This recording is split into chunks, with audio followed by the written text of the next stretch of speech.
John chapter 8, you see Jesus having this sequence of conversations with this large group of people. But then specifically in verse 31, it says, Jesus said to the people who believed in him. I thought that was interesting because there were a lot of people there, and it was a real mixed bag of folks. But Jesus said to those who believe in me, it's almost like he's assuming everyone in the audience has a general idea of who he is. Because usually when you read these, Jesus is here talking to the disciples of the Pharisees. And he has two very different tones when he interacts with them. But here he's kind of talking to everybody at once. And what he says is, if you love me, you'll obey what I command. And that truth, in loving me and following me, that will set you free. And he's saying it to everybody. And he says all of them are believers in some way. I think what was happening here is everybody in that group believed Jesus was a Messiah, but they didn't understand what kind of Messiah he was. They didn't fully get the full scope of the picture of what Christ was wanting to do.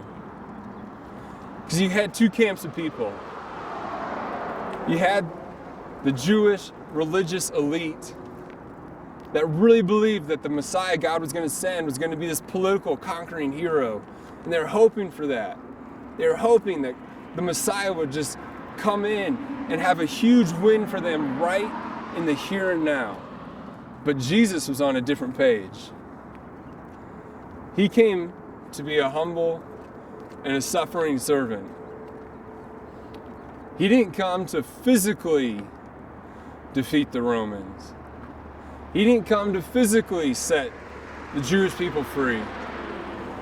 He came to show them the way and the path to the kingdom of God. Have you ever just been on the wrong page with somebody else?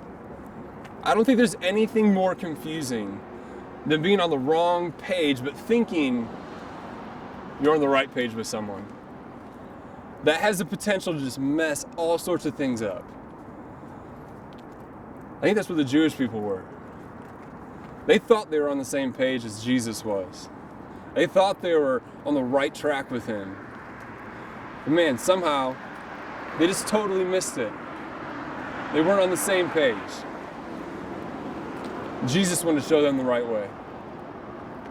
I remember my senior year in high school. It was a championship game for our conference in soccer. And we had a corner kick. And I thought I was on the same page with my teammate. So I went to just distribute a small little pass to him in hopes that he would take it and dribble towards the goal. What happens was when I passed it, he wasn't expecting it, and it rolled right out of bounds.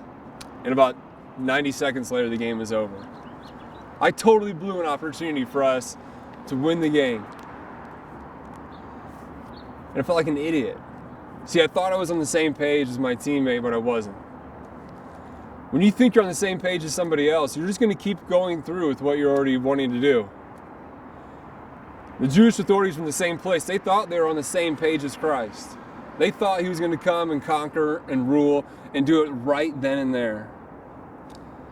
But it was really important to Jesus that they understood, man, you are close, but you are not quite there yet. Yeah, I'm a conquering hero, but not in the way you're expecting. The saddest part about this story is I think the Jewish authorities were so close. They were almost on the right page. But man, they just weren't quite there. And it doesn't seem like they were totally willing to be there. So what would it take for you to get on the same page as Jesus? What would it take for you to get on the right path? So I think the hardest part about starting is actually admitting that maybe you're not all the way there yet. So the thought I want to leave you with is if this truth really sets you free and you're not quite on the same page, you're not quite walking down the same path, what would it take for you to get on the same page as Jesus? To step off of whatever path you're on and to get on the right one.